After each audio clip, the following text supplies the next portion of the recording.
que ser prático dentro de você. Então, observa o que ele disse. Que Deus veio aqui para anunciar a vida dele em você. E esta vida dele é justiça e retidão. Olha, o seu Deus, se ele é este Deus verdadeiro, é o único Deus que cria o que ele é em você. A única coisa que ele precisa de você é você deixar. Eu nunca vou esquecer o momento quando Deus disse para mim um dia, no meu trabalho, Bernardo, dai a César o que é de César, o que é Deus, o que é de Deus. Eu não estava pensando nisso. Olha, quando vem umas coisas dessas aqui no minha cabeça, vamos dizer, ou no meu espírito, eu paro. Às vezes eu pergunto e digo, Deus, por que o Senhor diz isso para mim? Então, naquele dia que ele falou, eu fiquei parado. Disse, o que Deus? Que eu converso com Deus assim como eu converso com você. Então Deus me disse muito claro, no meu íntimo. Deus não fala aqui, ó. Ele fala aqui dentro de mim. Ele disse, Bernardo, o que você tem que é de Deus? Eu disse, o meu espírito. Então Deus disse, a única coisa que eu preciso é que você me dá acesso ao seu espírito. Isso é dar a Deus o que é de Deus. Ele me deu um espírito para Ele poder relacionar comigo e eu ter comunhão com Ele. Este Deus criou em nós o que Ele é. Primeiro, Ele realiza a justiça dele em nós através da graça em Jesus Cristo. Graça é tornar favorável o que não é favorável. Eu vou explicar isso mais na frente. Ele, com essa vida que ele anuncia dentro do nosso ser, ele realiza em mim a retidão dele através da verdade. Então, duas coisas são muito importantes para mim. A graça de Deus e a verdade de Deus. A graça de Deus me perdoa sempre. E a retidão que vem através da verdade é que desenvolve a vida de Deus dentro de mim. Vai para Romanos capítulo 4, verso 17. É um versículo que eu falo muitas vezes. Mas observe, o que eu falo com você aqui não é para ninguém especial. Romanos 4, 17. Eu não sou ninguém especial. Eu sou exatamente como você. Eu tenho os mesmos problemas que você. Só tem uma coisa. Eu não fico com meus problemas. Os meus problemas é tudo com Deus, poxa. Eu tenho Deus que vive em mim. Eu quero que Ele viva em você. E isso não vai ser por esforço seu. Mas olha o que Ele diz. Eu falei com você que a palavra verbo quer dizer vida anunciada. Vida dada, criada em você pelo Espírito Santo. E Romanos 4, 17 diz que essa palavra, essa vida anunciada, vivifica os mortos e chama à existência as coisas que não existem. Eu tenho uma pergunta para você. Você deixa Deus vivificar você por dentro. Você deixa Deus criar em você o que não existe. Ah, irmão, eu não tenho nenhum entendimento disso, irmão Bernardo. Então vai para Hebreus capítulo 11 e o versículo 1. Hebreus, que é mais no fim do Novo Testamento.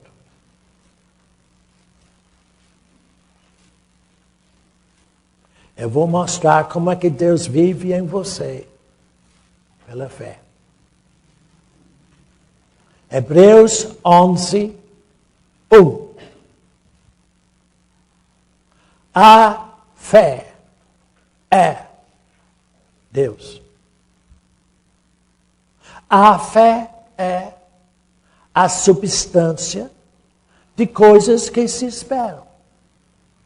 A evidência de fatos que se não veem. Eu perguntei no início, quando começamos aqui, se você conhece Deus. E eu disse que você não conhece Deus, que você não conhece você. Filha, você não para pensar se é que você está vivendo em comunhão com Deus em espírito, ou se é que você está procurando viver com Deus no seu pensamento. A maioria das pessoas nas igrejas só tem uma teoria de Deus. Deus no pensamento, mas ele é tão distante deles. Quando, de fato, Deus quer viver dentro de você.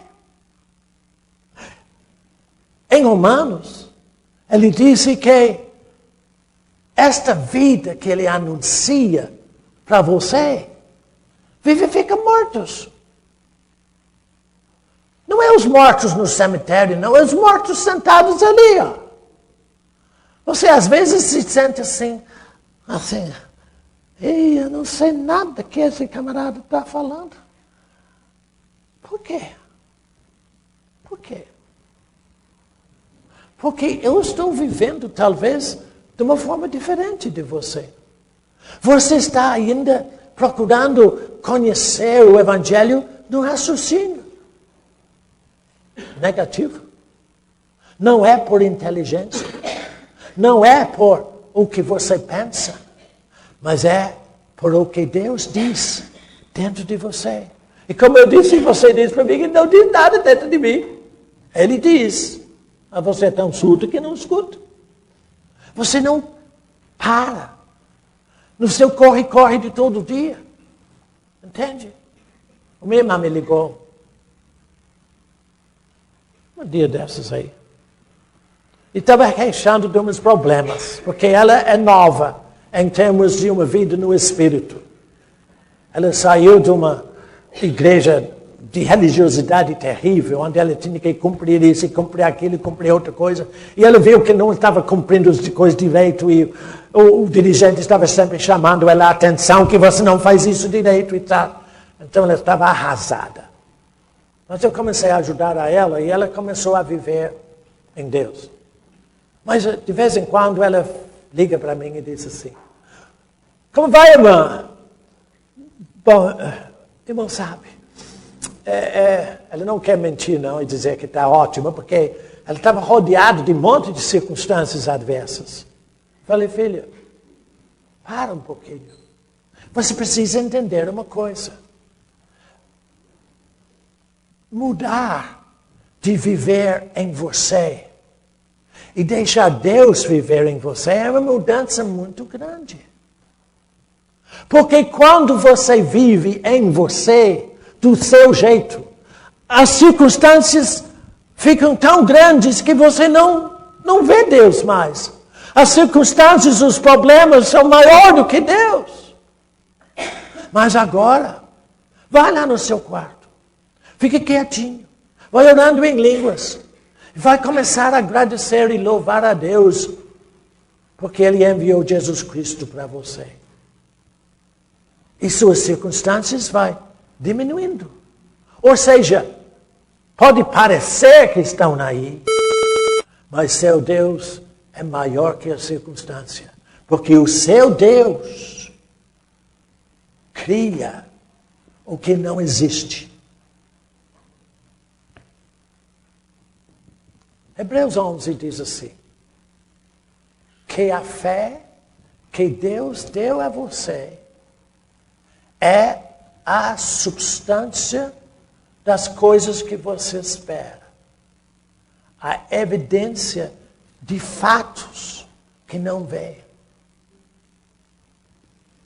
Quando eu comecei a aceitar que o que Deus diz no Evangelho eu comecei a descobrir coisas que existem, fatos da vida em Deus, que eu nunca imaginava ser possível.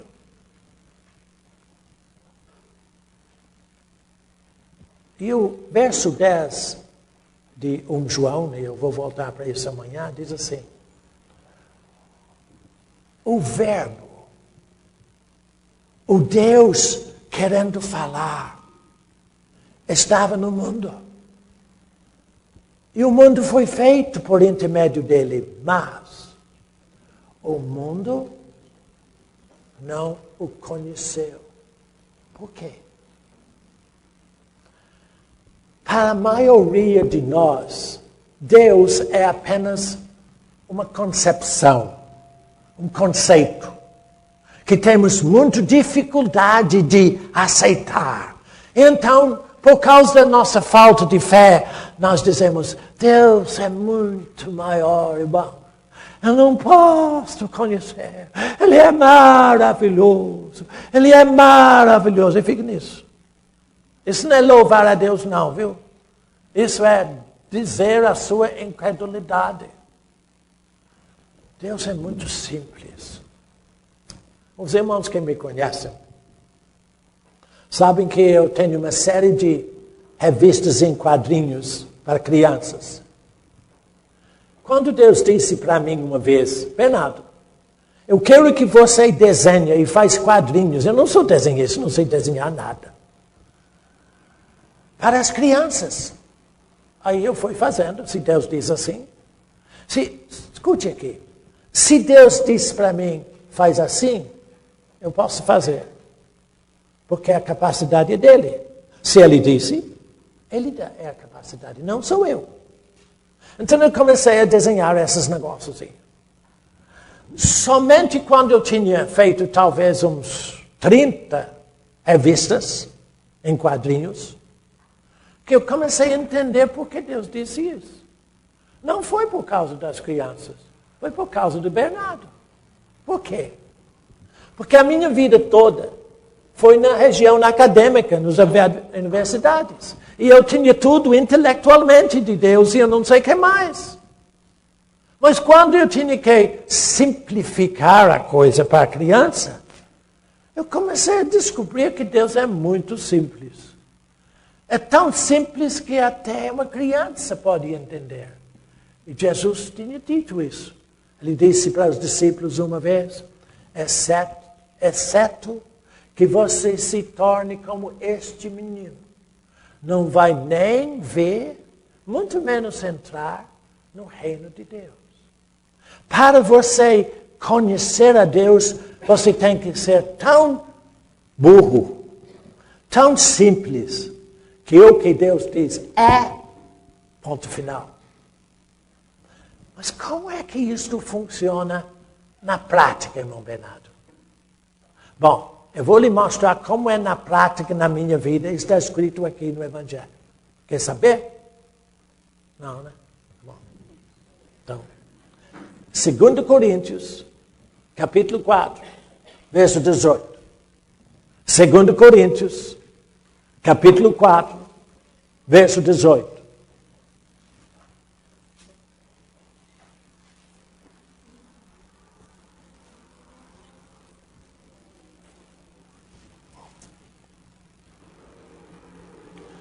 Eu vou mostrar a você como a minha fé funciona. A fé que Deus me deu. Se Ele me deu, Ele deu para você também. Começa a usá-la. Ai, irmão, eu pelejo para, sabe, irmão, eu pelejo para crer, mas eu não consigo. Ai de você, né? Ai de você. Presta atenção no que diz. 2 Coríntios 4:18. Não atentando nós nas coisas que se veem, mas nas que se não veem. Porque as coisas que se veem são temporais.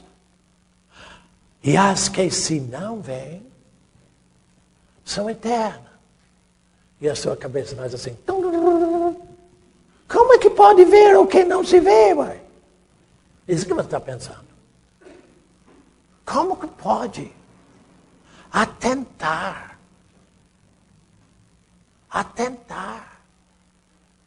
nas coisas que não se veem? Mas atentar para... Porque existem coisas que não se veem, que você pode prestar atenção nelas. Oh. Como? Paulo disse que o justo viverá por fé.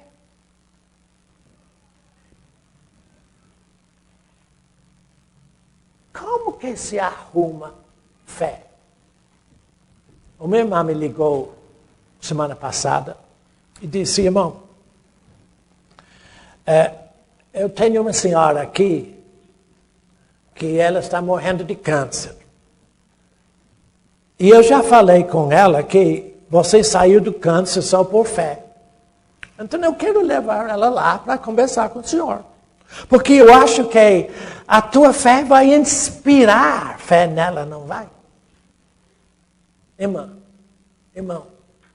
a minha experiência é minha. Ela não inspira nada em você. A única coisa que cria fé em você é o que Deus diz. Pois é a vida anunciada pelo Espírito em você que cria a vida de Deus em você. Eu posso lhe contar, ficar aqui a noite toda, contando como é que Deus tem sido maravilhoso em minha vida, em todas as áreas. Em todas as áreas da minha vida. Mas você vai depois dizer... Eduardo, meu filho, que alguns de vocês conhecem, ele de vez em quando me dá um puxão de orelha. Porque eu contei do meu botijão de gás. Porque uma vez, para os que não conhecem, só para você ver, você vai dizer como eles acham. Eu tinha um apartamento, o escritório estava embaixo, o meu apartamento estava em cima. E vinham voluntários ajudar lá no escritório. Um dia, o gás lá na cozinha do escritório acabou. Então eles falaram, irmão Bernardo, o gás lá no escritório acabou. Será que podemos usar sua cozinha? Eu disse, pode, irmão. Então 2 ou 3, eu não lembro, eles foram na minha cozinha e fizeram o almoço deles. Quando eles terminaram, eu falei com elas, serviu? Sim, ótimo. Disse, você sabe quanto aquele botijão está aí? Disse, não. Eu disse, 3 anos ou mais. O senhor não usa, irmão Bernardo? Disse, eu uso todo dia. Eu faço as minhas coisas de manhã, faço à noite também, só não faço almoço todo dia, mas no sábado e domingo também eu uso o mesmo gás. Então eu tinha contado isso várias vezes, nessas reuniões. Um dia eu acordei, mais ou menos 2:30 da madrugada, e ouvi um barulho lá no quintal. Um ladrão roubou meu botijão de gás. Porque um botijão daquela vale ouro. Só para você saber, nós pusemos um outro. Já é muito tempo já. Muito tempo, eu não sei quanto. Que eu não ligo mais, eu só uso. Então Eduardo me deu um puxão de orelha. Disse, Bernardo, não conta negócio de botijão de gás. Porque as irmãs ficam muito desanimadas. Diz que eles não têm fé porque o botijão delas não dá para nem 30 dias.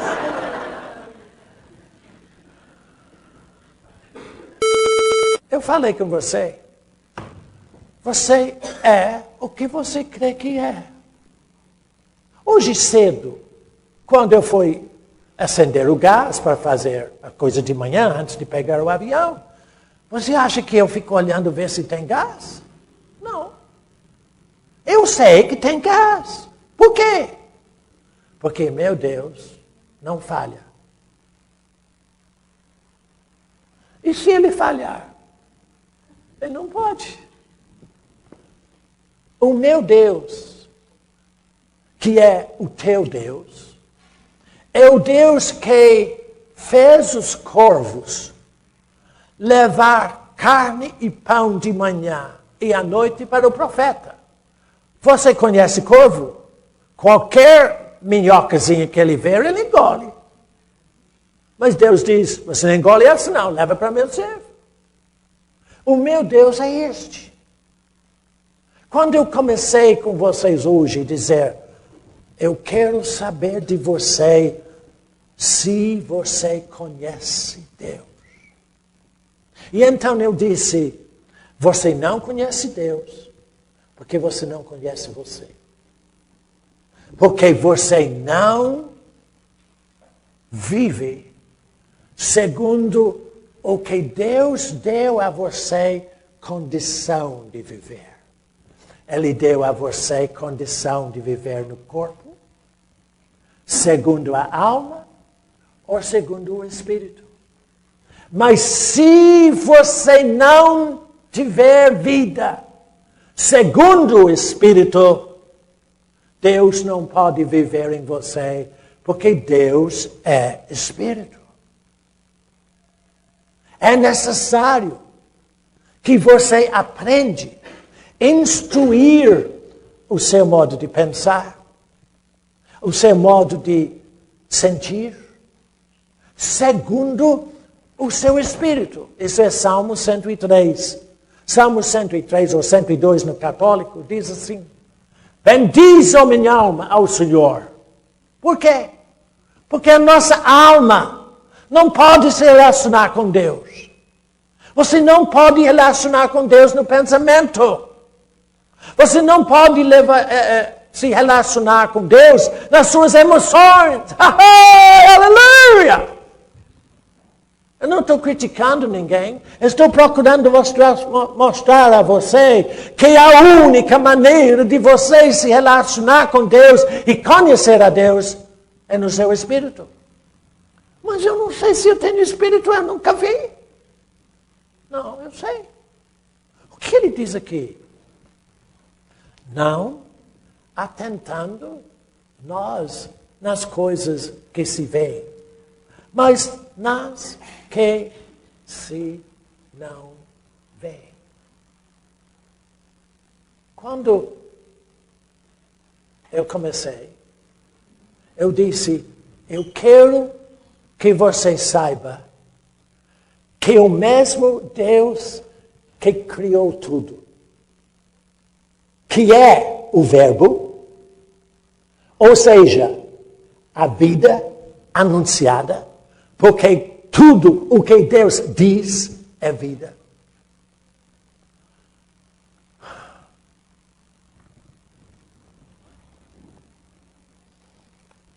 Eu estou com muito peso, muita tristeza, quando eu observo o quanto o brasileiro cultua a morte. É triste. E não em todas as áreas. Eu conheço evangélicos que vão para os túmulos dos seus passados para agradecer a Deus pela vida deles. Isso é culto ao morto. Deus não tem nada com a morte. Deus não vê morte. Morte foi do diabo. Ele que introduziu isto. Não fica naquela coisa dos passados.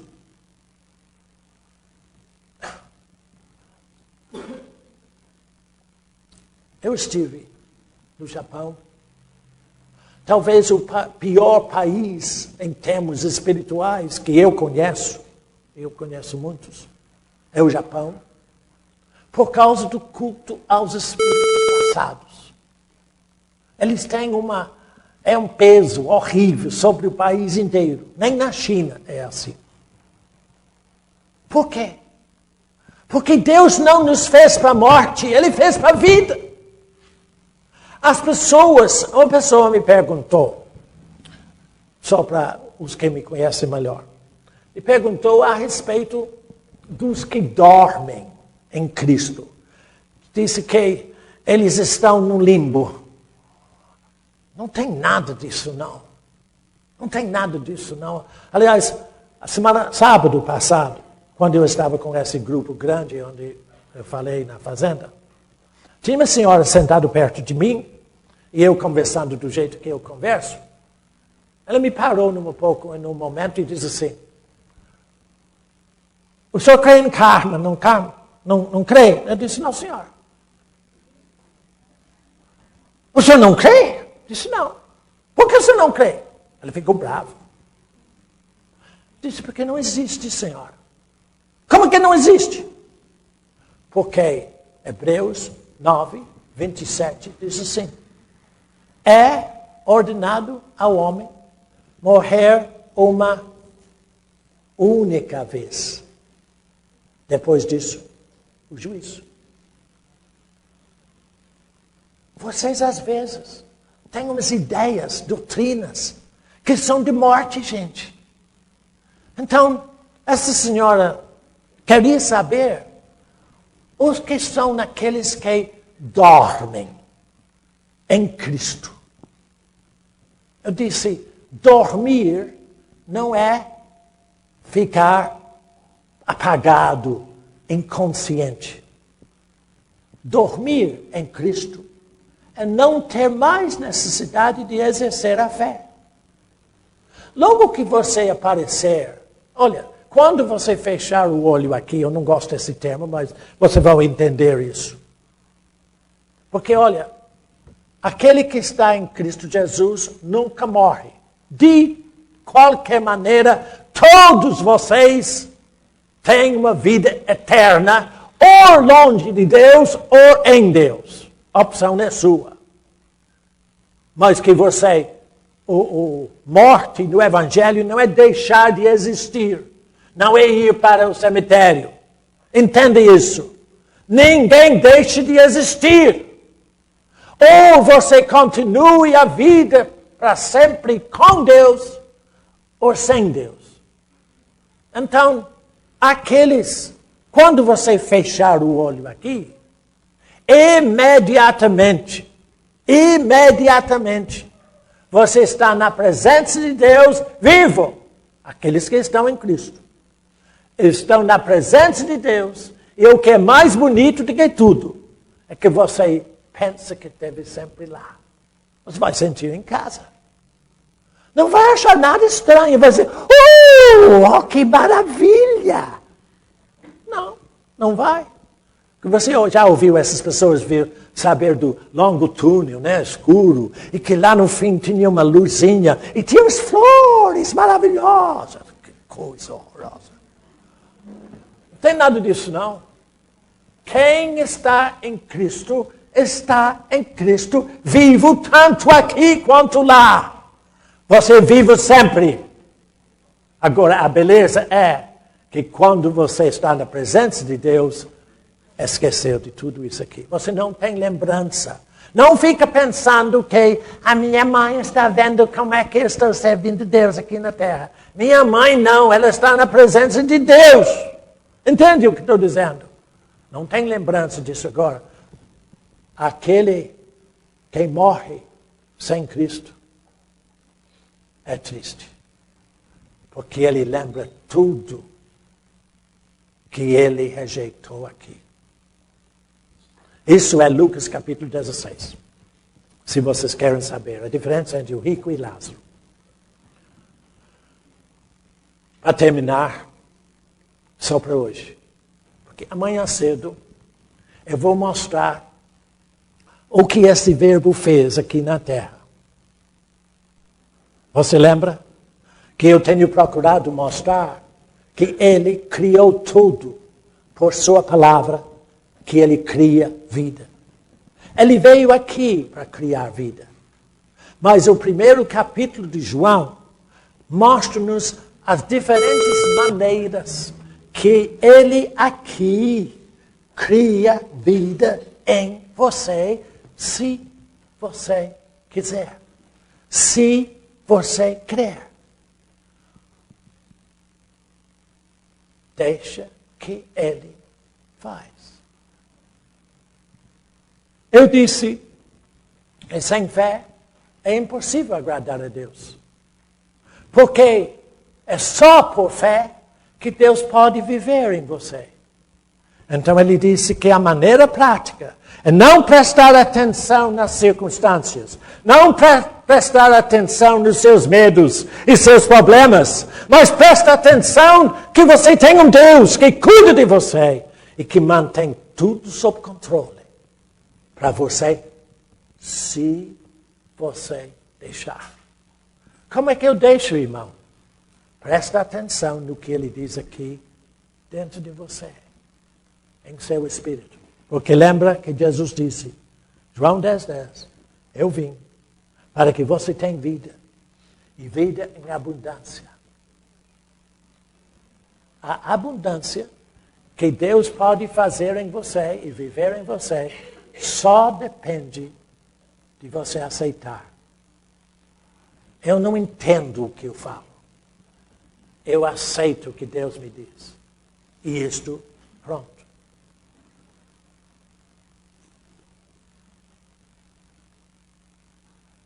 Você conhece Deus? Você conhece você mesmo?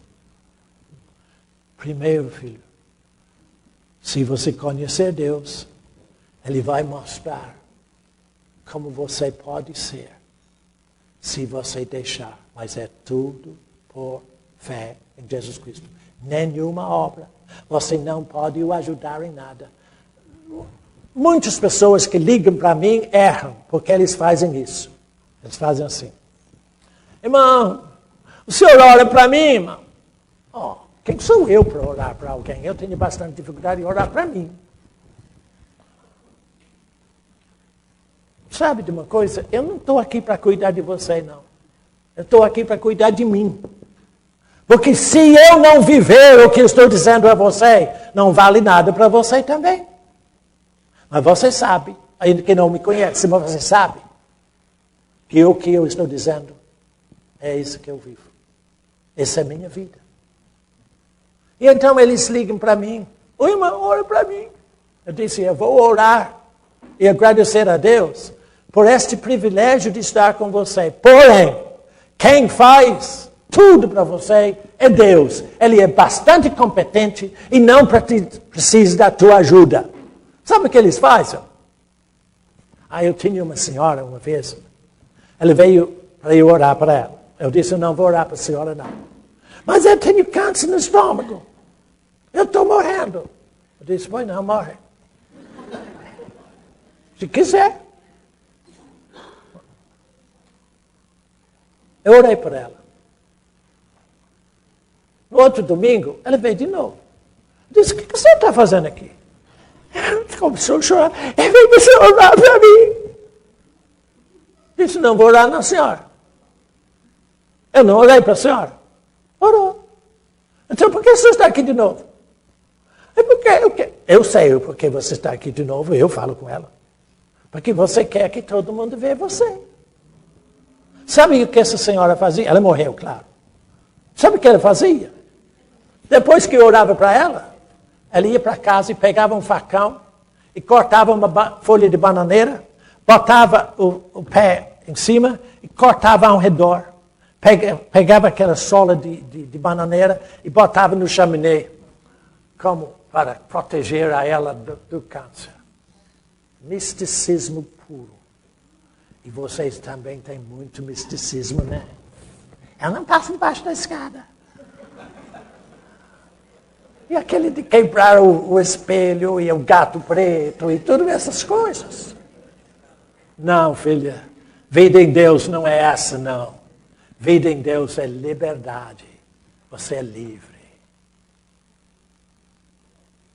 A única razão que eu estou aqui, e vou estar aqui amanhã cedo, para ver se eu posso mostrar a você o que este Deus quer fazer em você. Porque Ele é aquele que anuncia vida no seu espírito 24 horas por dia. Mesmo quando você está dormindo, Deus está guardando você. E Ele quer sempre criar a vida dele dentro de você. É só ouvindo Ele. Vai ser tudo de João capítulo 1. Amanhã cedo eu vou falar que este Deus é o Deus unigênito. O único Deus que se formou como homem por amor a você. Você não tem ideia ainda o quanto Deus ama você. Depois eu quero mostrar a você porque Jesus Cristo se chama Jesus Cristo. Se o tempo permitir, eu quero mostrar a você como que o Cordeiro que tira o pecado do mundo funciona em você todo dia. Finalmente, eu quero ver se dá tempo. Porque este Deus foi chamado o Filho de Deus. Tudo aí, em João capítulo 1. Pai, nós não entendemos nada. Mas pelo menos estamos querendo que tu nos ensines como tu queres viver a vida tua em nós. Adão desprezou a tua vida, mas ajude a nós que possamos receber o dom da fé para que tu vivas em nós.